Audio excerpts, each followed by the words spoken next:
इस संसार में अपने फायदे, अपने स्वार्थ, अपने लाभ के लिए किसी भी गरीब, असहाय, असमर्थ व्यक्तियों को प्रताड़ित मत करना।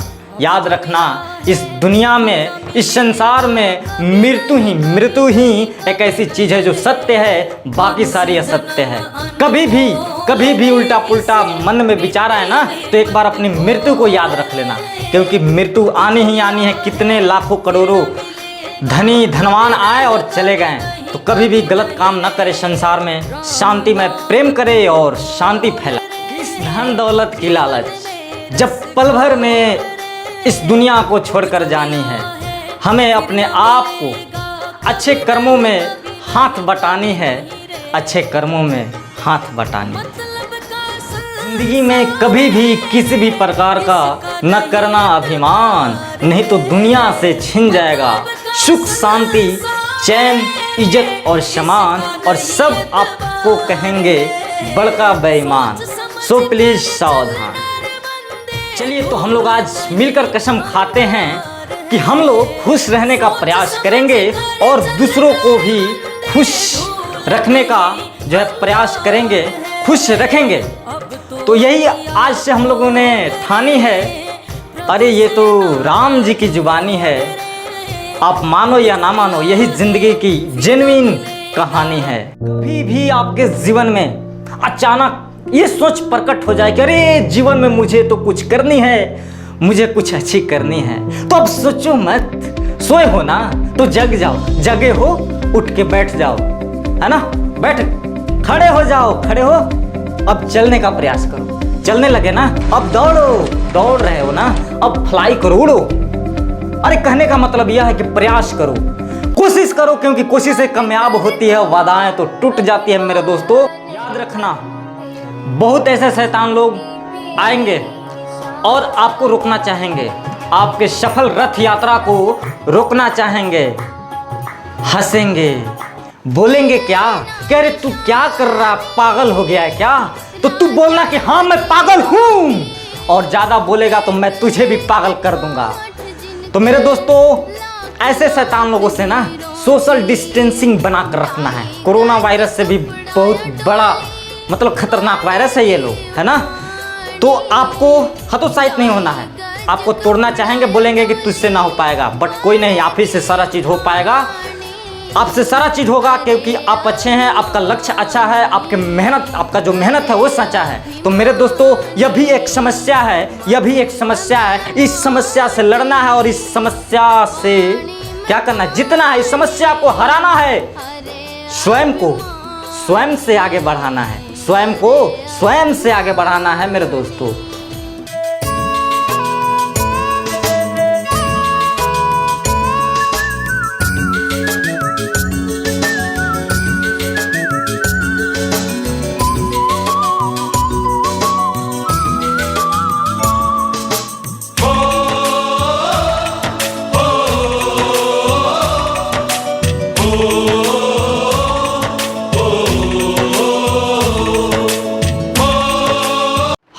नमस्कार, अब आपके जीवन में होने वाला है चमत्कार। तो मैं राम जी आप सभी का आपके अपने YouTube channel get the best knowledge पर मधुर में स्वागत करता हूं, वेलकम करता हूं, और आशा करता हूं कि आप लोग स्वस्थ होंगे, मस्त होंगे।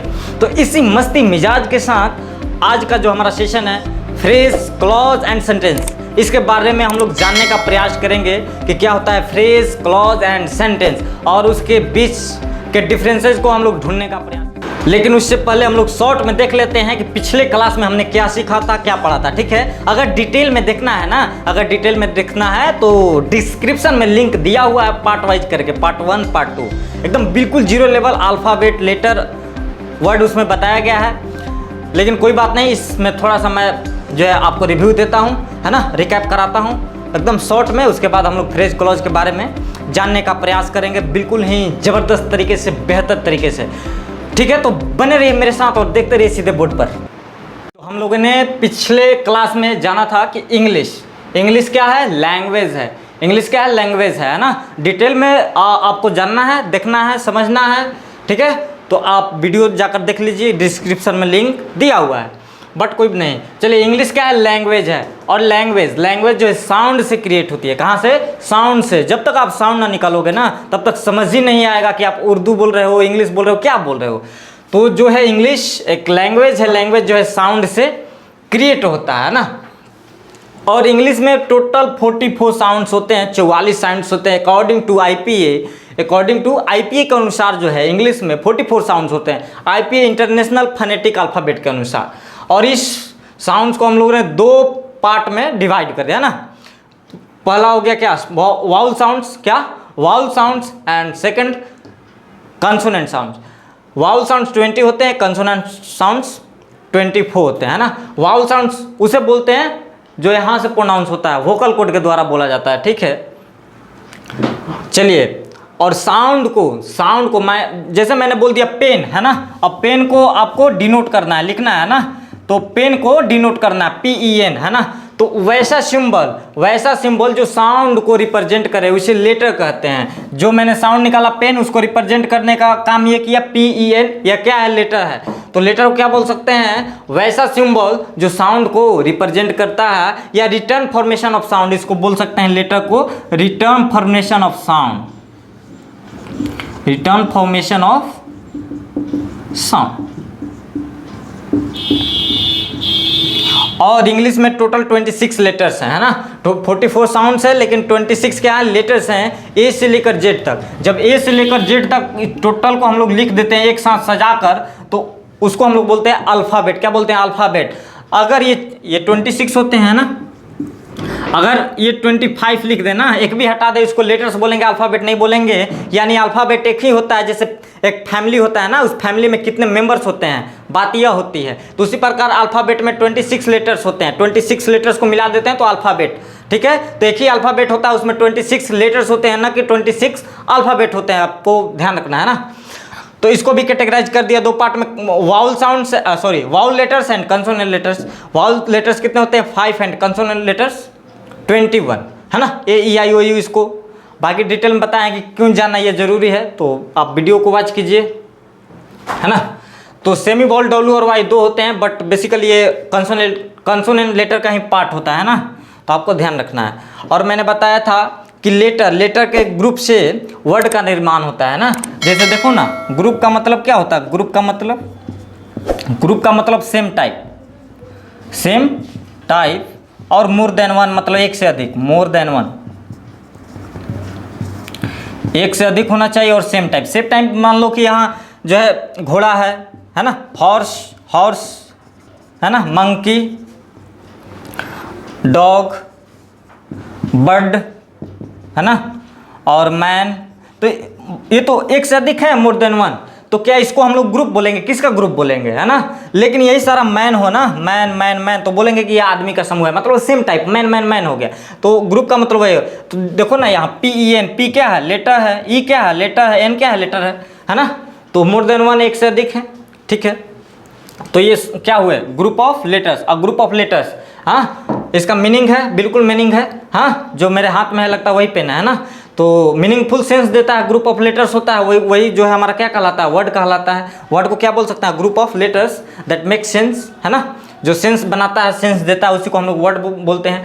चलिए, तो यह फिलहाल मैंने इतना तक काम किया था, बट डिटेल में देखना है तो आप वीडियो को देखिए, डिस्क्रिप्शन में लिंक दिया हुआ है। तो चलिए हम लोग जानते हैं कि अब फ्रेज क्या होता है। तो देखिए फ्रेज है ना, फ्रेज का हिंदी जो होता है ना, वाक्यांश, वाक्य का अंश। फ्रेज किसको कहते हैं, तो ग्रुप ऑफ वर्ड्स, मतलब शब्द का समूह होना चाहिए। और वर्ड क्या होता है, ग्रुप ऑफ लेटर, और मीनिंगफुल सेंस होना चाहिए। जैसे गुड, पेन, बॉय, ये सब क्या है, वर्ड है ना। लेकिन फ्रेज होने के लिए ग्रुप ऑफ वर्ड्स चाहिए, है ना। नो सब्जेक्ट वर्ब कॉम्बिनेशन, और इसमें नहीं कोई सब्जेक्ट वर्ब का कोई कॉम्बिनेशन नहीं होना चाहिए फ्रेज में, है ना। और सम सेंस मीनिंग, और उसका कुछ मीनिंग निकलना चाहिए। ऐसा शब्दों का समूह, ऐसा वर्ड्स का ग्रुप जिसका कुछ मीनिंग हो, जिसमें कोई सब्जेक्ट वर्ब ना हो, उसी को हम लोग क्या बोलेंगे, फ्रेज बोलेंगे। क्या बोलेंगे, फ्रेज बोलेंगे। जैसे देखिए, माई फेवरेट टीचर, इसमें 3 वर्ड हैं। एक हो गया माई का मतलब मेरा होता है ना, फेवरेट मीन्स पसंदीदा, टीचर मीन्स शिक्षक। इसमें 3 वर्ड हैं, है ना। तो एक से अधिक सेम टाइप मतलब क्या, तीनों क्या है, वर्ड है। सेम टाइप ग्रुप का मतलब क्या होता है, same type more than one, एक से अधिक। यहाँ तो एक से अधिक 3 गो है ना, मतलब 3 है, एक से अधिक हैं, तो ये ग्रुप हो गया, है ना। तो चलिए यहाँ ध्यान दीजिए, तो क्या हो गया, शब्द का समूह। तो ये शब्द का समूह हुआ, 3 है ना। इसका मीनिंगफुल सेंस क्या निकल रहा है जी, इसमें नॉट अ कंप्लीट सेंस या मीनिंग, या कंप्लीट नहीं देता है, सेंस देगा, कंप्लीट नहीं देगा। देखिए माय फेवरेट टीचर का मतलब क्या हो गया, मेरा पसंदीदा शिक्षक, है ना, चाहे मेरे पसंदीदा शिक्षक, है ना। तो मीनिंग निकला ना, लेकिन मेरे पसंदीदा शिक्षक क्या, मतलब कंप्लीट मीनिंग नहीं दे रहा है ना। यहाँ देखो इन द स्काई, यहाँ 3 वर्ड है, इन, ची, द और स्काई, 3 वर्ड है ना। इसका मीनिंग है, इसका मीनिंग क्या है, आकाश में, लेकिन आकाश में क्या, है ना, कंप्लीट सेंस नहीं दे रहा है। तो ग्रुप ऑफ वर्ड्स है ना, इसमें कोई सब्जेक्ट वर्ब कॉम्बिनेशन नहीं है, इसमें भी कोई सब्जेक्ट वर्ब का कॉम्बिनेशन नहीं था। तो इसको हम लोग क्या बोलेंगे, फ्रेज बोलेंगे। क्या बोलेंगे, फ्रेज बोलेंगे। फ्रेज का मतलब ग्रुप ऑफ वर्ड्स जिसके पास it has no any subject verb combination, है ना। इट गिव्स सम सेंस या meaning but not a complete sense, इतना ध्यान रखना है ना। अब यहाँ देखो, अ गुड बॉय, है ना, एक अच्छी लड़की, इसका भी मीनिंग निकल रहा है, इसके पास कोई सब्जेक्ट वर्ब का कॉम्बिनेशन नहीं है, एक से अधिक है वर्ड, मतलब शब्द है, शब्द का समूह है, ग्रुप है। तो इसको हम लोग क्या बोलेंगे, फ्रेज बोलेंगे। ऑन द टेबल, इस देखो इसमें क्या है, पहले तो ग्रुप ऑफ वर्ड्स होना चाहिए, है ग्रुप ऑफ वर्ड्स, एक से अधिक।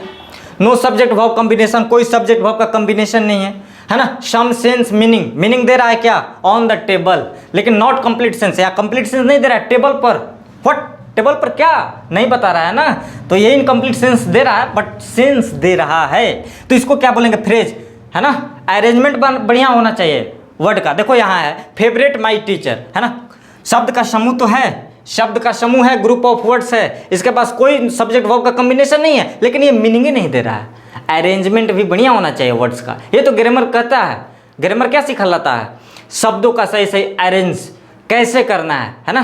तो फेवरेट माई टीचर, है ना, ऐसे थोड़े ना होता है अरेंज, इसका कोई सेंस नहीं है, ये फ्रेज नहीं है। यहाँ देखिए माई फेवरेट टीचर, ये इसका अरेंजमेंट बढ़िया था, यह फ्रेज है। स्काई इन द, अरेंजमेंट गलत है। गुड गर्ल, ये सब फ्रेज नहीं है ना।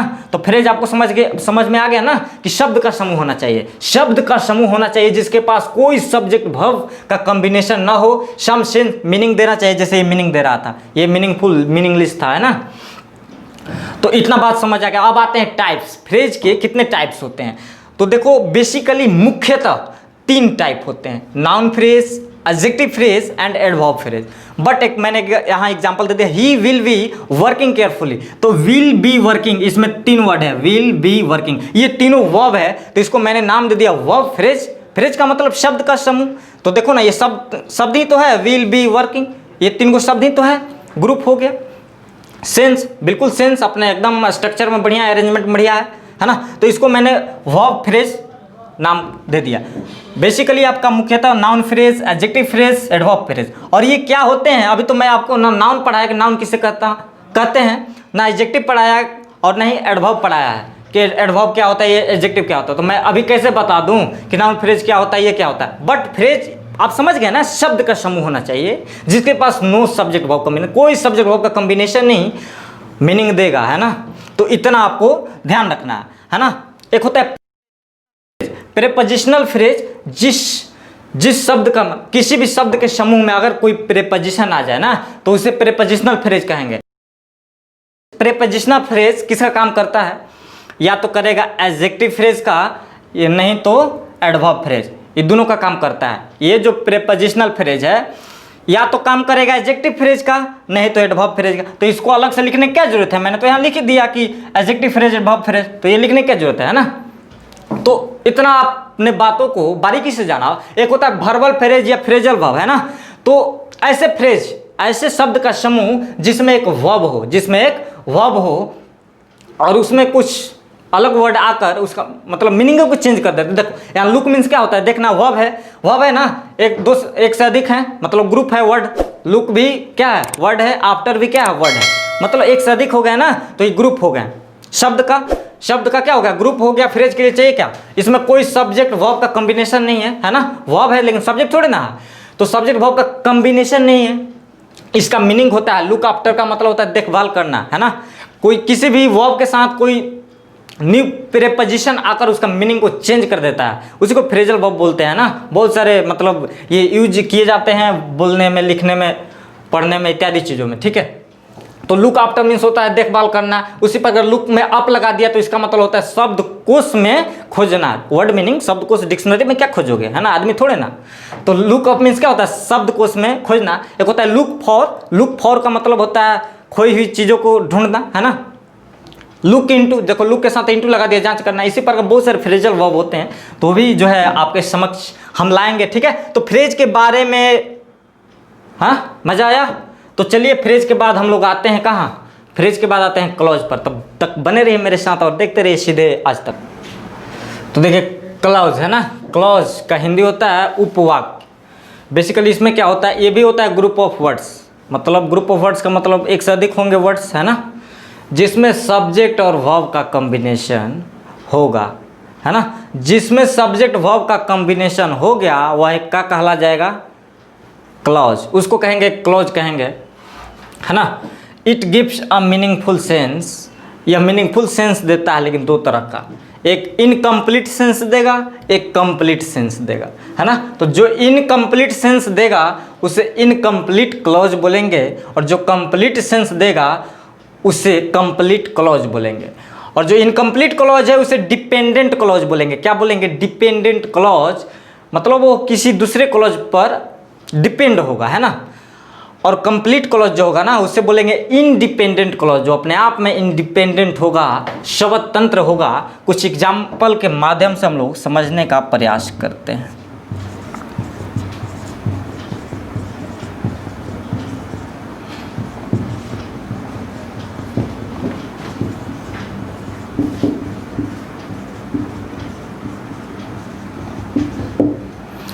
देखो मैंने लिखा if she comes to me, यहाँ एक सब्जेक्ट है ना, ये कम्स क्या है, वर्ब है।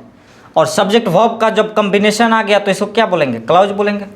क्लॉज के लिए क्या होना चाहिए, एक सब्जेक्ट एक वर्ब। सब्जेक्ट जो होगा एक वर्ड ही तो होगा, और वर्ब भी एक वर्ड ही होगा, मतलब दो वर्ड हो गया, मतलब ग्रुप बोल सकते हैं आसानी से, है ना। तो सब्जेक्ट हो गया, वर्ब हो गया। यहाँ भी देखो ना, ये सब्जेक्ट हो गया, विल हेल्प क्या हो गया, वर्ब हो गया, जिसमें ये मेन वर्ब हो गया, हेल्पिंग वर्ब। ये सारी चीज़ तो बाद में सीखनी है ना, बिल्कुल डिटेल से। चलो जी, तो जिसमें सब्जेक्ट वर्ब का कॉम्बिनेशन हो गया उसको हम लोग क्या बोलेंगे, क्लॉज बोलेंगे। देखिए यह एक आपका जो है ना total, if she comes to me I will help her, यह एक सेंटेंस है। क्या है, सेंटेंस है।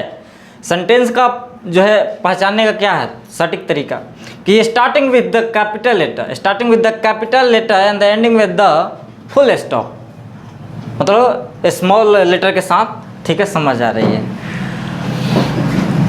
तो देखिए किसी भी सेंटेंस में, किसी भी पैसेज में, किसी भी पैराग्राफ में, किसी भी लेसन में जितना सब्जेक्ट वर्ब का कॉम्बिनेशन होगा क्लॉज की संख्या भी उतना ही होगी। इस सेंटेंस में दो क्लॉज है, ये हो गया फर्स्ट क्लॉज, क्योंकि क्लॉज के लिए सब्जेक्ट और वर्ब चाहिए, और सब्जेक्ट वर्ब इसमें है तो इसको फर्स्ट क्लॉज, एंड ये सेकंड क्लॉज। इस सेंटेंस में दो क्लॉज है, एक ये हो गया if she comes to me, यदि वह मेरे पास आती है, तो आती है तो क्या, मैं उसका हेल्प करूंगा, है ना, आई विल हेल्प अप। ये दो क्लॉज है, if she comes to me एक clause, and I will help हर।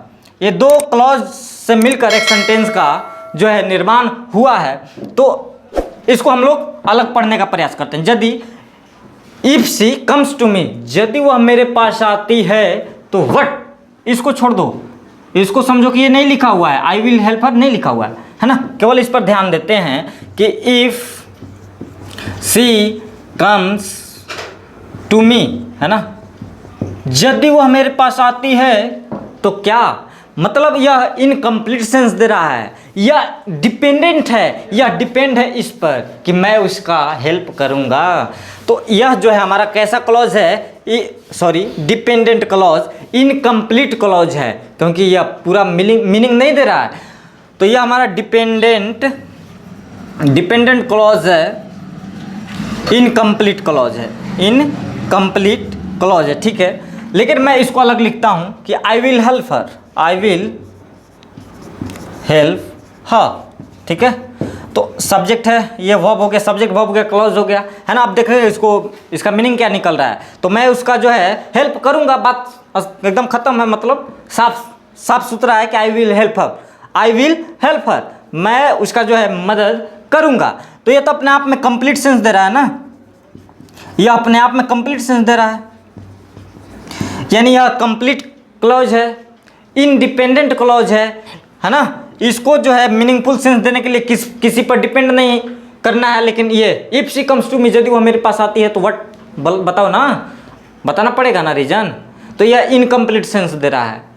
तो क्लॉज क्या हुआ, ग्रुप ऑफ वर्ड्स जिसमें सब्जेक्ट वर्ब का कॉम्बिनेशन होगा, है ना, मीनिंगफुल सेंस देगा, है ना। इनकम्प्लीट सेंस देगा और कंप्लीट सेंस देगा, दो प्रकार का सेंस देगा। इनकम्प्लीट सेंस देगा उसे डिपेंडेंट क्लॉज बोलेंगे, और जो कंप्लीट सेंस देगा उसे इंडिपेंडेंट क्लॉज बोलेंगे। और जो कंप्लीट सेंस देता है ना, इसको हम लोग सेंटेंस भी बोल सकते हैं। क्या बोल सकते हैं, सेंटेंस। बिकॉज सेंटेंस के लिए भी यही फॉर्मूला होता है कि ग्रुप ऑफ वर्ड्स, आप नोट डाउन कर लेना सेंटेंस लिखकर कि ग्रुप ऑफ वर्ड्स, दूसरा क्या है, इसमें भी सब्जेक्ट वर्ब का कॉम्बिनेशन होगा, सब्जेक्ट वर्ब का कॉम्बिनेशन होगा। यह सेंस देगा, लेकिन यह कंप्लीट सेंस देगा। सेंटेंस जो है वह कंप्लीट सेंस देता है। सेंटेंस क्या है, कंप्लीट सेंस देने वाला सेंटेंस कहलाता है ना। लेकिन क्लॉज क्या है कि इनकम्प्लीट सेंस देगा और कंप्लीट सेंस, दोनों प्रकार का सेंस देगा। जो हमारा सेंटेंस है ना वो कंप्लीट सेंस देता है, यानी इंडिपेंडेंट क्लॉज को हम लोग क्या बोल सकते हैं, सेंटेंस बोल सकते हैं। अगर इसको अलग लिखा जाए तब, जैसे Ram it's a mango, Ram it's a mango, है ना, राम आम खाता है। देखो इसमें सब्जेक्ट है, वर्ब है ना। अ मैंगो ये तुम्हारा ऑब्जेक्ट होगा, तो इसको बाद में ऑब्जेक्ट सब्जेक्ट क्या होता है, सारी चीज़ें चर्चा होंगी। फिलहाल जो हम लोग सीख रहे हैं उस पर ध्यान दीजिए आप लोग। तो ये राम क्या है, सब्जेक्ट है, इट क्या है, वर्ब है। जब सब्जेक्ट वर्ब है तो क्लॉज है। क्लॉज के लिए क्या चाहिए, सब्जेक्ट और वर्ब। अब देखेंगे सेंस कैसा दे रहा है। तो Ram it's a mango, Ram आम खाता है, तो ठीक है खाता है तो खाते हैं, तो है ना। तो कंप्लीट सेंस दे रहा है, इसमें कोई कारण नहीं बता रहा है, मतलब किसी भी कारण कोई इसमें नहीं बताना है। जैसे यहाँ if she comes to me, यदि वो मेरे पास आती है तो आगे बताना पड़ेगा, मतलब ये डिपेंड है किसी पर, इसीलिए इसे डिपेंडेंट क्लॉज बोले। इसमें किसी क्लॉज की जरूरत नहीं है, यह अपने आप में मीनिंगफुल कंप्लीट सेंस दे रहा है कि राम आम खाता है। तो यह इनडिपेंडेंट क्लॉज हुआ, कंप्लीट क्लॉज हुआ, क्योंकि कंप्लीट सेंस दे रहा है। और कंप्लीट क्लॉज कंप्लीट सेंस देने वाले इंडिपेंडेंट क्लॉज को हम लोग क्या बोल सकते हैं, सेंटेंस। यानी यह क्या है, यह एक सेंटेंस भी है। यह क्या है, यह सेंटेंस भी है।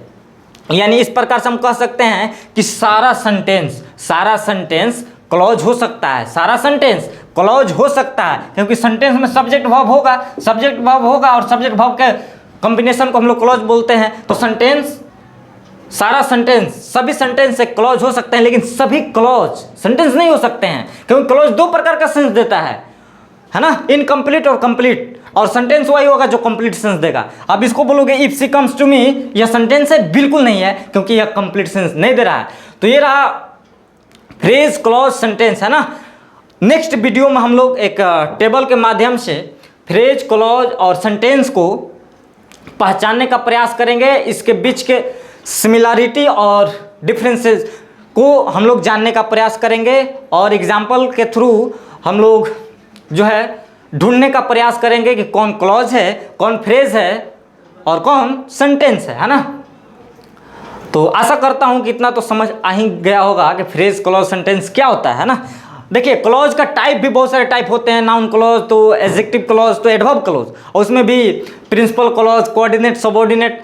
तो ये बेसिक क्लास है, तो बेसिक क्लास में हम लोग बेसिक ही जानने का प्रयास करते हैं। अभी नाउन पढ़ेंगे क्या होता है, ये सारी चीज़ें क्या क्या होता है तब, नहीं तो अभी जितना बोलूँगा ना उतना कन्फ्यूजन क्रिएट होगा, आप चक्रियाने लगोगे, फिर डॉक्टर की ज़रूरत पड़ जाएगी। तो मैं नहीं चाहता, मैं चाहता कि आप इंटरटेन करते हुए पढ़िए, सीखिए, मज़ा लीजिए, है ना। प्रीपोजिशनल फ्रेज क्या होता है उसको हम डीपली देखें। कभी भी प्रीपोजिशन के बाद नाउन या प्रोनाउन आता है किस फॉर्म में, ऑब्जेक्ट के रूप में, है ना। अगर कोई लाफ्ड, है ना, लाफ्ड, LAUGHED, लाफ्ड, एट, अगर कुछ आई होगा कि मी होगा, आई होगा कि मी होगा, आई होगा कि मी होगा, तो मैं बोला ना ये प्रीपोजिशन है, क्या है प्रीपोजिशन है, और प्रीपोजिशन के बाद हमेशा क्या होता है ऑब्जेक्ट, और आई का ऑब्जेक्टिव किस क्या होता है मी होता है। तो मान लो कि राम लाफ्ड एट, है ना, राम लाफ्ड एट मी, तो मी होगा ना कि आई होगा, है ना। तो इसके बाद प्रीपोजिशन के बाद हमेशा नाउन या प्रोनाउन होता है। आई क्या है प्रोनाउन है, तो उसका ऑब्जेक्टिव फॉर्म हम लोग यूज करते हैं। तो ये प्रीपोजिशन प्लस नाउन या प्रोनाउन ये मिलकर प्रीपोजिशनल फ्रेज का निर्माण करता है। यह प्रीपोजिशन प्लस नाउन या प्रोनाउन, देखो ना प्रीपोजिशन भी एक वर्ड होगा ना, नाउन प्रोनाउन भी तो एक वर्ड होगा, एक से अधिक वर्ड हो गए, शब्द का समूह, इसमें कोई सब्जेक्ट वर्ब का कॉम्बिनेशन नहीं है, तो क्या कहलाएगा, क्या कहलाएगा, बोलिए बोलिए बोलिए बोलिए, प्रीपोजिशनल फ्रेज। और यही प्रीपोजिशनल फ्रेज किसका काम करेगा, नहीं एडजेक्टिव फ्रेज का, नहीं तो एडवर्ब फ्रेज का। एडजेक्टिव फ्रेज का कब काम करेगा, एडजेक्टिव किसे कहते हैं, जो नाउन या प्रोनाउन की विशेषता बतलाए या कुछ उसमें डिटेल ऐड करे।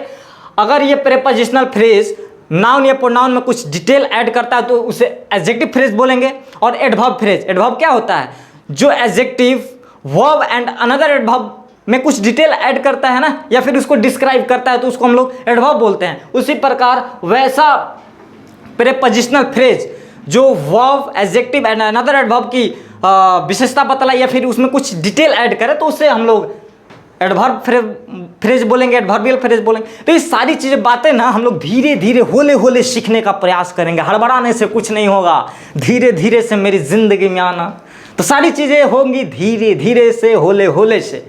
गड़बड़ाओगे गड़बड़ा जाओगे, है ना, जो भटकेगा वो अटकेगा मेरे दोस्तों। तो चलिए इसी उत्साह और उमंग के साथ आपसे लेते हैं विदा, तब तक आप मस्त रहिए, स्वस्थ रहिए। Till then take care, bye bye, thanks a lot, नमस्कार।